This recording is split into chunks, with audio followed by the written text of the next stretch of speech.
Buenos días chicos, en la clase de hoy vamos a abordar un poco el problema de la causa del movimiento. En la clase anterior de cinemática investigamos el movimiento, simplemente digamos un móvil se mueve de un punto A a un punto B, pero no nos importaba cuál era la causa de este movimiento. En la clase de hoy vamos a estudiar esto un poco a profundidad. Esta parte de la física es lo que se conoce como dinámica y al final, bueno, vamos a tratar de plantear las leyes de Newton. Vamos a hacer un recorrido histórico desde los griegos, desde Aristóteles, a ver qué pensaban estas personas sobre el origen del movimiento. Y bueno, vamos a finalmente llegar hasta las famosas tres leyes de Newton. Bueno, para poner un poco en contexto, pongo esta cita de este historiador británico que habla justamente sobre el problema del movimiento. Esta persona dice que el problema del movimiento es de todas las barreras intelectuales con las que la mente humana se ha enfrentado, la más asombrosa en carácter y más estupenda en vista de todas sus consecuencias. ¿Qué quiere decir esto? Bueno, que todo lo que hacemos o dejemos de hacer está de alguna forma eh, involucra movimiento. Digamos, por más que nos queramos quedar quietos, o sea, sentados en una silla, el mundo sigue en movimiento, digamos. Las mareas en los océanos siguen en movimiento, el viento sigue en movimiento, el planeta gira alrededor del Sol. Nosotros mismos, digamos, por más que estemos quietos, dentro de nosotros la sangre que bombea el corazón recorre todo nuestro cuerpo. Así que nunca podríamos decir que estamos totalmente quietos. Siempre hay algo que está en movimiento. O sea, por eso la importancia de abordar justamente el problema del movimiento ahora desde el punto de vista del origen o la causa del movimiento. La clase la vamos a de alguna forma estructurar de esta forma, una introducción con algunas ideas del concepto de movimiento, pasando, como les mencioné, desde Aristóteles, Galileo, Copérnico y luego Newton. Y bueno, luego va a tener una estructura bastante parecida a una clase de física de leyes de Newton. Vamos a enunciar las tres leyes de Newton. Vamos a plantear un ejemplo y vamos a plantear también la ley de gravitación universal, que algo ya vimos en físico-química cuando planteábamos el tema de campo gravitatorio. Las leyes de Newton permiten explicar el movimiento. Ahora, estas leyes fueron anunciadas por Sir Isaac Newton en 1687. Podríamos pensar qué pasaba antes con el movimiento, digamos. Podemos encontrarnos eh, imágenes como esta que está acá de una pintura renacentista donde, bueno, la gente volaba. Antes de Newton no existía la gravedad, así que la gente podía volar. Y bueno, si no existiera Newton, la gente volaría, ¿no? No, nada de esto. Las leyes físicas son universales, no importa, eh, digamos, la naturaleza es como es, más allá de la interpretación o explicación que le podamos dar. Vamos a ver qué pensaban algunas personas antes de Newton. La clase más o menos la vamos a ir llevando sobre esta línea histórica, vamos a hablar un poco sobre la idea del movimiento que tenía Aristóteles, que tenían los griegos en la antigüedad. Vamos a ver algunas dificultades que tenía, digamos, esta teoría que planteaban del movimiento. Y bueno, vamos a ver, por ejemplo, cómo Copérnico logra resolver algunos problemas que tenía la teoría esta de Aristóteles y cómo Galileo también resuelve algunas cosas que quedaban por fuera de la teoría de Aristóteles. Y bueno, finalmente vamos a ver el trabajo de Newton, compilado en principio matemática, donde logra de alguna forma compilar todas las ideas que se tenían sobre el movimiento hasta ese momento y dar la explicación actual que tenemos de las leyes que gobiernan el movimiento o leyes de Newton. Bueno, empezando por Aristóteles. Aristóteles sostenía que existían dos tipos de movimiento, un movimiento natural y un movimiento violento. El movimiento natural iba a ser aquel donde, bueno, era lo que ocurría en la naturaleza, ¿no? Pues, ir al equilibrio, digamos. Si tengo una piedra y la dejo caer, la piedra cae al suelo. si prendo fuego a algo, el humo sube, digamos. Estas son cosas que ocurren de forma natural, de forma espontánea. Y por otro lado estaba el movimiento violento, era un movimiento que era provocado, era impuesto como resultado de, hoy le decimos fuerza, pero los griegos no sé, no tenían esta palabra fuerza como tal, sino digamos, el resultado de algún efecto que iba de tirar o empujar algo. Por ejemplo, bueno, hoy conocemos, no sé, tirar un balón, empujar un carrito. eh, Podíamos también tener situaciones donde estaban involucrados estos dos tipos de movimientos. Por ejemplo, disparar un cañón, algo que siguiera este movimiento parabólico. En la primera parte del movimiento iba a existir un movimiento justamente violento, y en la segunda parte del movimiento, en lo que llegara a la parte más alta, iba a empezar a caer de forma natural. Eran movimientos que no eran que sucedían de forma independiente, sino que en una misma situación podíamos encontrarnos. En cuanto a la física que estaba detrás de la explicación de estos movimientos, la física aristotélica, como se conoce, planteaba, por ejemplo, que los objetos solo se pueden mover a través de un medio cuando una fuerza los empuja. Es decir, siempre debe haber alguien empujando, por ejemplo, la Tierra. Si la Tierra está en movimiento, es porque alguien la está empujando, por ejemplo. Si no hubiera fuerzas, en la Tierra no habría movimiento. Y bueno, planteaba un problema que era el problema de la flecha, digamos, se conoce. Que no es otra cosa, bueno, si disparo una flecha, la flecha como que va cortando el aire y detrás de la flecha queda un espacio vacío que, bueno, inmediatamente se rellena con el aire circundante, ¿no? Él planteaba que la naturaleza le tenía horror a este estado de que quedara un vacío la trayectoria que dejaba la flecha, y rellenaba de forma inmediata el espacio, digamos, de forma instantánea.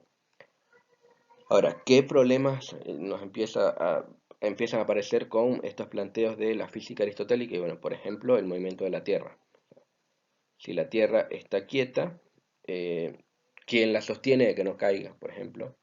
Ahí, bueno, está toda la mitología griega donde, no sé, ponen al titán Atlas a sostener la Tierra, por ejemplo, para explicar esta pregunta, digamos, ¿quién sostiene la Tierra? Bueno, Atlas la sostiene.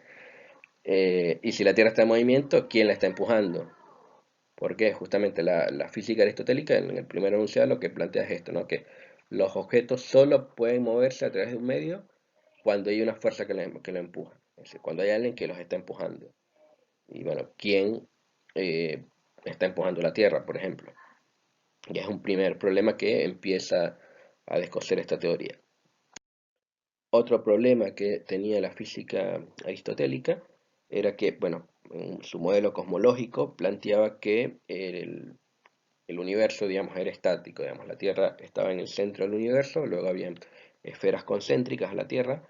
Los griegos pensaban que el círculo y la esfera era la perfección, así que planteaban el modelo de esta forma, pero este modelo, digamos, tenía algunos problemas, digamos, al considerar que la Tierra está en el centro, y vamos a observar que ciertos planetas tenían lo que llaman movimientos retrógrados, que bueno, luego Ptolomeo y otras personas lo explican a través de epiciclos, como está en la figura de abajo a la izquierda, pero era un problema que no estaba bien, digamos. Uno, plantean que el universo era estático, y dos, bueno, que la Tierra estaba en el centro del universo. Esto causaba algunas dificultades que luego se da una mejor explicación, digamos. Acá vamos a ir tratando en la clase justamente esto, la evolución la, de una teoría, digamos, cómo cambiar un paradigma un poco. Bueno, algunas fallas que tenía esta física aristotélica, bueno, podríamos resumirlas en lo siguiente, digamos.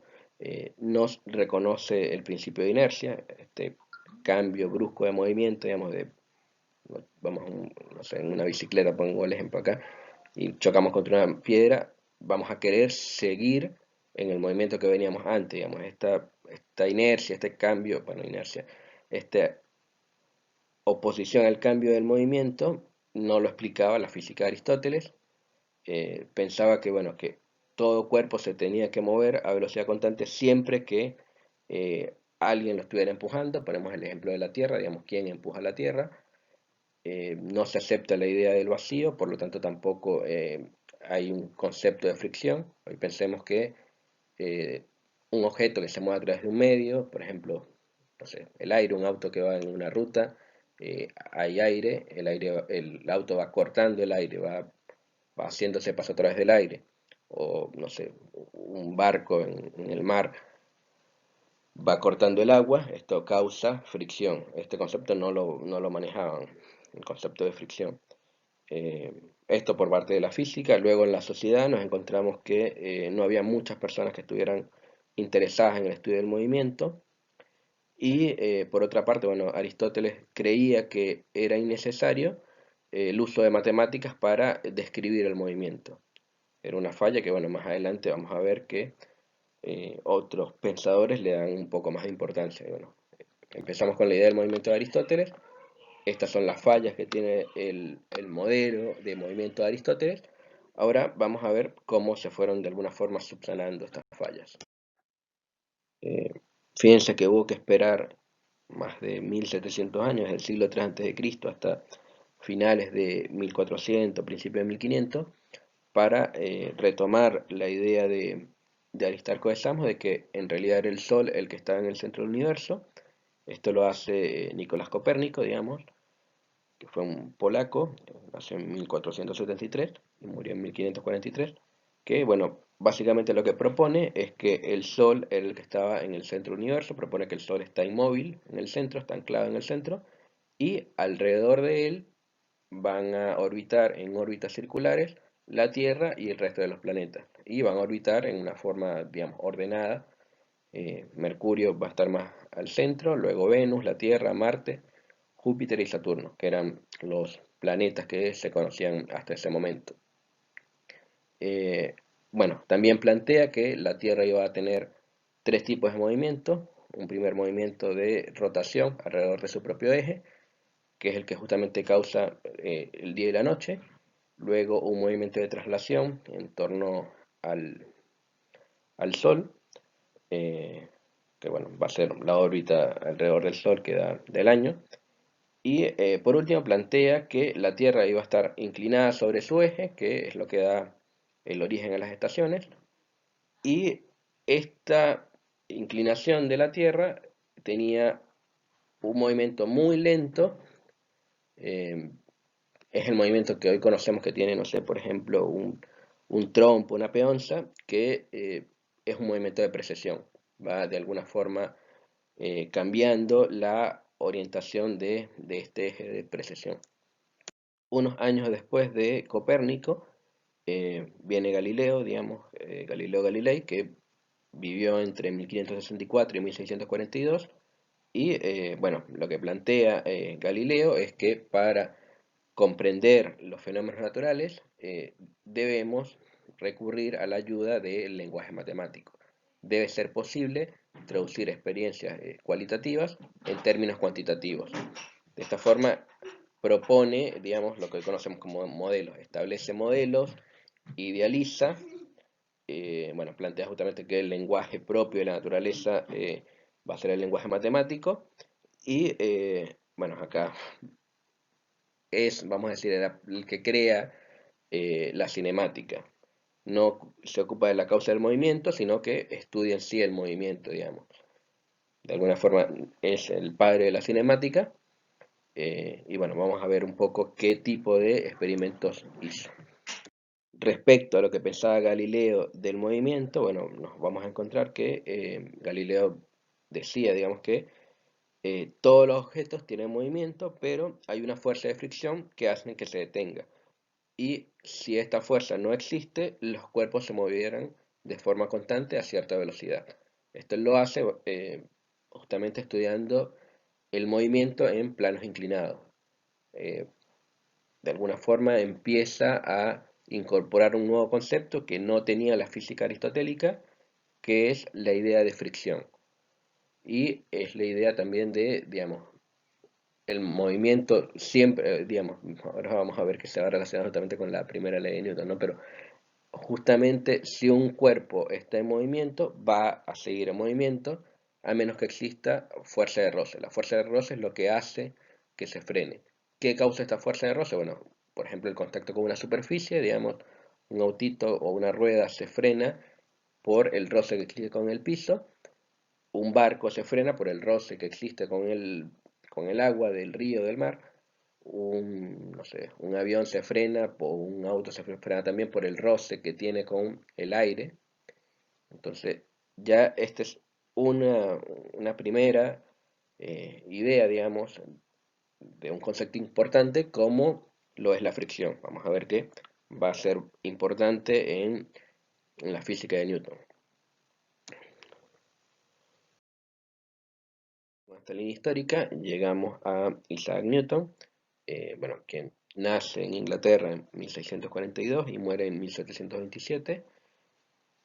Bueno, Newton fue muchas cosas, digamos, es considerado uno de los grandes científicos naturales de la historia, digamos, contribuyó o hizo muchos aportes a la física, a la matemática, a la alquimia, inventó diferentes cosas, digamos. Eh, el trabajo por el que más es reconocido es el Principia Matemática, que publica el 5 de julio del 87, donde establece las bases de lo que hoy conocemos como mecánica clásica, digamos, toda la parte que estudia el movimiento, las leyes que rigen el movimiento, que se conocen como leyes de Newton.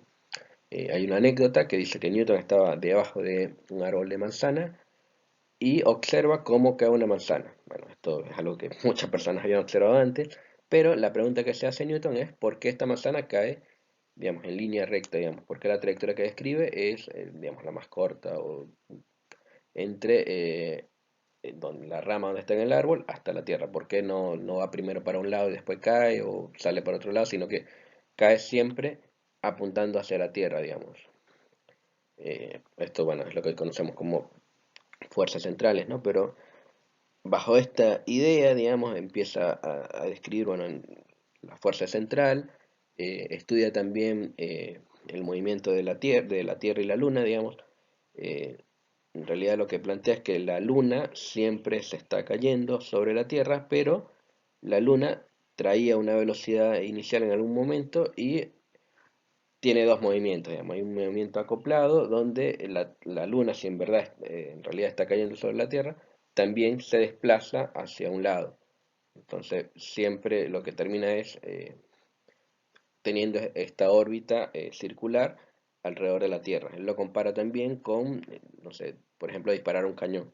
Si yo disparo un cañón desde la cima de una montaña, describe una parábola. Si le doy más energía, más potencia, más fuerza, eh, bueno, hace una parábola más grande. Ahora, si yo logro impartirle en su momento lo llamo ímpetu, un ímpetu, una potencia, una energía lo suficientemente grande, puedo lograr que esta bola del cañón quede orbitando la Tierra, digamos, que salga de la Tierra y siempre esté cayendo, pero debido a la velocidad inicial que traía, quede en esta órbita, digamos. Es la explicación que le da al movimiento de la Luna. Esto, bueno, podríamos hacerlo en clases, generalmente lo hago en la pizarra colocando los vectores, digamos, viendo cómo se va, cómo a medida el tamaño del vector que cae coincide con el tamaño del vector de la velocidad tangencial y de esta forma, bueno, se mueve para un lado, pero luego cae y cae sobre la órbita. O si lo quiero hacer, paso de la luna que cae un poco hacia abajo, pero luego, debido a la velocidad que traía, se mueve a la derecha y vuelve otra vez a retomar la órbita. Es decir, siempre está cayendo, digamos. Eh, bueno, ¿qué más puedo decir de acá?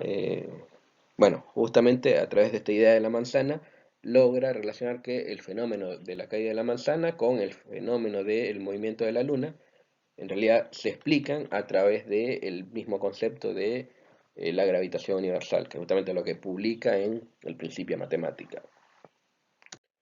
Hay una frase muy famosa de Newton que dice que, bueno, estaba enfrentado con la sociedad, eh, la Royal Society, que era la comunidad científica de ese momento, y dice que, bueno, si ha logrado ver más lejos, ha sido porque se ha subido a hombros de gigantes. Es decir, el trabajo de él no es otra cosa, sino si bien tiene su autoría, digamos, y le dio la vuelta de tuerca para llegar a las conclusiones que llegó, en realidad se basó en trabajos de Copérnico, trabajos de Galileo, trabajos de Tycho Brahe, y bueno, trabajos de otras personas, digamos. Por ejemplo, acá pongo que la ley de gravitación universal, en realidad, si bien la publica o nace en 1685, en realidad es una compilación de muchos otros trabajos, digamos. Por ejemplo, el español Domingo de Soto en 1551, más de 100 años antes, había propuesto que el cuerpo en caída libre tiene una aceleración constante. Eh, Luego tenemos, bueno, que en 1666 Robert Hooke también plantea y escribe esta idea, queda documentada. Sin embargo, bueno, el que, vamos a decir, se lleva los laureles es Newton con la publicación de su obra de Principia Matemática. Después de 21 minutos llegamos a la primera ley de Newton, o también conocida como ley de inercia. Bueno, acá hay dos situaciones, podríamos ir un poco a eh, la clase que tuvimos de cinemática y recordar el concepto de aceleración, nada más para hacer la analogía. Recordemos que habían tres situaciones de aceleración, digamos. Aceleración positiva, aceleración negativa y aceleración igual a cero. Vamos a empezar por la primera, digamos, por aceleración igual a cero. En el caso de aceleración igual a cero implica eh, puede significar dos cosas. Una, que estoy en reposo. Si estoy en reposo no estoy cambiando de velocidad. Por lo tanto, a menos que alguna fuerza me acelere, voy a seguir permaneciendo en reposo. Y dos, si estoy en movimiento y no hay cambio de velocidad, voy a seguir en movimiento. Esto es lo que nos dice la primera ley de Newton, digamos. Vista desde el punto de vista de el cambio de velocidad. Si estoy en reposo, permanezco en reposo. Si voy a una velocidad constante, voy a permanecer en esa misma velocidad constante. Ahora, siempre que nada me frene o me acelere. Ahora, la segunda parte de esta misma ley, la ley de inercia, bueno, ¿qué pasa si me acelero o me desacelero, digamos? Voy en un bondi, el bondi acelera, yo estaba quieto, el bondi aceleró, yo me tiendo a ir para atrás, me caigo para atrás. Esto porque hay una oposición o una resistencia al cambio de movimiento. O por el contrario, voy en el bondi frena y yo me voy de boca para adelante. ¿Esto por qué? Porque justamente tenemos el concepto de inercia. Acá con Newton, con la primera ley de Newton, resolvemos el problema de inercia que no estaba resuelto con la física aristotélica. Todo cuerpo va a querer quedarse en el estado en que estaba. Si estaba en reposo, queda en reposo, y si estaba en movimiento a una velocidad constante, va a querer mantener su velocidad constante. Un experimento que podemos hacer es, bueno, agarrar un objeto, atarle una cuerda, empezar a darle de vuelta, lo va a describir una trayectoria circular, pero si soltamos el hilo por el que lo teníamos agarrado, él no va a seguir en línea, en movimiento circular, sino que va a describir una línea recta, que es justamente lo que mostramos a continuación. Bueno, volviendo al concepto de órbita, digamos, tenemos que la Tierra está constantemente cayendo al Sol, pero como tiene una velocidad, también se mueve para un lado, así que termina evitando esta caída al Sol, digamos. Lo que hace es describir una órbita circular o elíptica alrededor de la estrella. ¿Qué pasa si hacemos que por alguna razón desaparezca el Sol, desaparezca este objeto al que estábamos orbitando? Ya la Tierra no sentiría más la fuerza que lo atrae hacia el Sol, por lo tanto quitamos esta componente del movimiento y solamente sentiría la fuerza o la que tenía debido a su velocidad inicial en una tangente de esta órbita circular. Es decir, si quitamos al Sol, la Tierra va a seguir en línea recta, ya no va a sentir la fuerza radial hacia el Sol, y no va a caer hacia el Sol, sino que sigue en línea recta. cuanto a la segunda ley de Newton, o también conocida como ley de proporcionalidad entre fuerza y aceleración, bueno, vamos a tener que toda fuerza aplicada a un cuerpo va a traducirse en una aceleración, y esta aceleración va a ser vectorialmente en la misma dirección en la que actúa la fuerza, digamos. Por otro lado, la magnitud de la aceleración, si bien va a ser directamente proporcional a la fuerza, va a ser inversamente proporcional a la masa del cuerpo. Recordemos, es lo que conocemos como fuerza igual a masa por aceleración. Si despejamos la aceleración, nos va a quedar, bueno, que la aceleración va a ser fuerza entre m. ¿Qué experimento podríamos hacer para de alguna forma tener el concepto de la segunda ley de Newton? Y bueno, encuadrar un mueble chico y un mueble grande? Vemos que el mueble chico, aplicando la misma fuerza, lo vamos a mover más fácil que un mueble grande. ¿Qué otra cosa queda de acá? Nada, o sea, en términos de principio de matemática, el trabajo de Newton no lo plantea en términos de aceleración, sino en términos de cambio de movimiento lineal o cambios de ímpetu, como era el concepto que se manejaba en ese momento. Bueno, acá está un ejemplo de la misma cantidad de fuerza va a producir efectos distintos, digamos, justamente porque fuerza va a ser el producto de la masa por aceleración. Si tenemos, no sé, una pelotita de golf y le aplicamos una fuerza, va a salir volando muy lejos en comparación a, bueno, esa misma fuerza se le aplica a un camión, el camión ni lo muevo. Justamente por la fuerza ejercida sobre una masa más grande, va a producir una aceleración mucho más pequeña.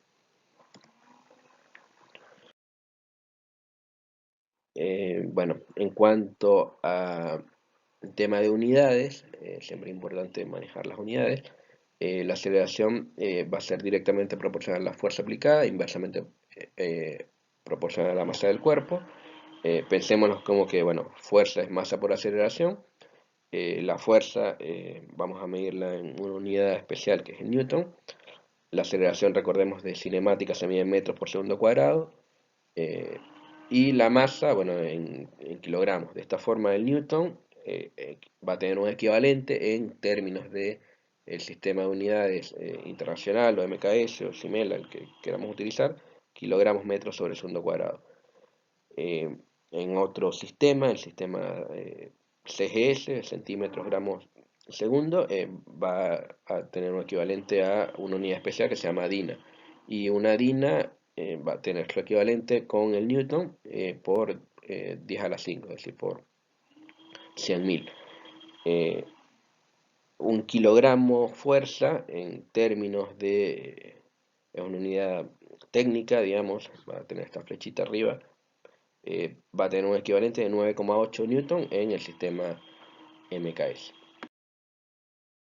Recordemos de hace un año cuando vimos campos, el concepto de peso. Peso era justamente la masa por la aceleración de la gravedad o el campo gravitatorio. Este campo gravitatorio lo calculamos a su vez con la ecuación esta de gravitación universal, que ya vamos a ver. Pero el concepto lo tenemos, digamos, peso es masa por aceleración de la gravedad o por campo gravitatorio. Sabemos que el peso de un cuerpo va a ser justamente la fuerza que la Tierra ejerce, o de atracción, digamos, sobre el objeto que estamos viendo. Si quisiéramos sustituir en la segunda ley de Newton la masa por justamente en términos del peso, nos va a quedar una ecuación resultante que la fuerza va a ser igual al peso por la aceleración aplicada, digamos, en determinado sistema, dividido la aceleración de la gravedad, siempre que estemos midiendo el peso, digamos, en Newton, digamos. Cuando hacemos, digamos, si medimos esto acá en la Tierra, bueno, justamente se nos va la aceleración de la gravedad, va a coincidir con la aceleración, y la fuerza va a ser igual al peso. Si lo hicimos, no sé, una nave espacial en la Luna, en otro planeta, bueno, sí tendríamos que tomar en cuenta el peso, digamos, medido en Newton en ese lugar. Bueno, acá quisiera que tomaran nota de esto, digamos, va a ser creo que una de las preguntas que va a haber en la consigna. bueno, justamente diferencia entre la primera y la segunda ley de Newton. Quiero que se lo oyen. La primera ley de Newton va a explicar lo que ocurre en un cuerpo cuando no hay ninguna fuerza sobre él. Pueden ocurrir dos cosas: o permanece en reposo o sigue moviéndose a velocidad constante, en línea recta, si lo queremos ver. Y la segunda ley de Newton, en cambio, va a respondernos la pregunta de qué le ocurre a un cuerpo si hay una fuerza resultante diferente de cero. Básicamente es la idea, digamos. No tengo fuerza, el cuerpo permanece en reposo o a la misma velocidad. Tengo una fuerza, bueno, pasa algo. ¿Qué pasa? Bueno, la fuerza va a producir una aceleración que va a tener también la misma dirección vectorial. Después de media hora llegamos a la tercera ley de Newton, o también conocida como ley de acción y reacción. En esta ley, bueno, lo que nos dice es que toda fuerza llamada acción va a tener otra fuerza igual en cuanto a magnitud llamada reacción. Sin embargo, a pesar de que van a tener la misma magnitud y dirección, van a tener sentido contrario, digamos. Ejemplo de esto, bueno, no sé, cuando vamos en un kayak y usamos el remo para impulsarnos, eh, le damos una fuerza en un sentido al remo y este remo transmite, digamos, la fuerza en sentido contrario al agua. Eh, Otro ejemplo, por ejemplo, esto para impulsarnos, otro ejemplo, nos estamos sentados en una silla de esta de oficina que tiene ruedas y nos impulsamos contra un mueble o contra una pared. Si bien la fuerza que le estamos dando a la pared va en un sentido, en realidad lo que vamos a sentir es que, bueno, nos vamos a mover en sentido contrario a la fuerza a la que estamos aplicando. Bueno, otros ejemplos donde hay fuerza de acción y reacción, no se puede ser, sin ánimos de hacer apología del delito, no sé, disparar un arma. eh, si bien la bala, el proyectil va a salir en una dirección, eh, también le va a dar una patada a la persona que esté disparando el arma, digamos. Obviamente va a ser más chica en términos de la aceleración, porque justamente la masa de la pistola va a ser más grande que la masa del proyectil, digamos. En términos de aceleración va a llevar mucha más aceleración la bala, porque tiene muy poca masa, y en términos de aceleración va a tener menos aceleración la pistola respecto a la masa que pueda tener la pistola. Continuando con los ejemplos, bueno, tenemos también, no sé, la fuerza que siente una pelota cuando la botamos, la rebotamos contra la pared. Eh, la tiramos en una dirección y la pared lo que hace es que nos la devuelve en otra dirección con la misma magnitud, digamos, pero en sentido contrario. Bueno, un ejemplo para ir integrando el concepto. eh, bueno, pensemos que tenemos, no sé, un paquete que pesa 2 kilogramos y los empujamos por ambos lados. Lo estamos empujando por el lado izquierdo con una fuerza de 30 newton y por el lado derecho con una fuerza de 20 newton. Entonces lo que nos preguntan es que calculemos la aceleración que recibe el cuerpo cuando está sometido a estas dos fuerzas. Eh, Escribimos el problema, digamos los datos que tenemos, la aceleración es lo que queremos calcular, conocemos las dos fuerzas. Acá por un tema de convención de signos, vamos a decir que el positivo va para el lado derecho, el negativo para el lado izquierdo. La fuerza 1 nos quedará en 30 newton, la fuerza 2 en menos 30 newton por esta convención del signo. Y bueno, conocemos la masa. Vamos a decir que la fuerza resultante va a ser la suma de las dos fuerzas. En este caso las fuerzas están sobre la misma dirección, pero en sentido opuesto. Si fuera en diferente dirección tendríamos que hacer algún cálculo vectorial. Acá simplemente están sobre el mismo eje, no tenemos que complicarnos, hacemos una suma algebraica común y silvestre. Despejamos de la ecuación de la segunda ley de Newton, fuerza igual a masa por aceleración, nos queda que aceleración es fuerza dividido masa. Tendríamos que calcular en el paso de sustitución y resultado la fuerza resultante, y este valor de 10 newton, o lo cambiamos a las unidades del sistema internacional, lo ponemos en la ecuación de aceleración y nos da que la aceleración que siente este paquete de 2 kilogramos es 5 metros por segundo cuadrado. De esta forma sería un ejemplo para ver cómo se aplica esto que vimos hasta ahora, digamos. Eh, bueno, por último, para Ya ir cerrando, tendríamos, no sé, justamente la conclusión del principio matemático, es la ley de gravitación universal. Y bueno, lo que nos dice la ley de gravitación universal es que dos cuerpos, cualquiera, siempre se van a atraer con una fuerza que va a ser, por una parte, directamente proporcional al producto de sus masas e inversamente proporcional al cuadrado de la distancia que los separa. Y donde la constante de proporcionalidad va a ser esta G, constante de gravitación universal, que tiene un valor, digamos, en el sistema internacional 6,77 por 10⁻11 newton metro cuadrado dividido kilogramo cuadrado. En el CGS 6,67 por 10⁻8 dinas centímetro cuadrado dividido gramo al cuadrado.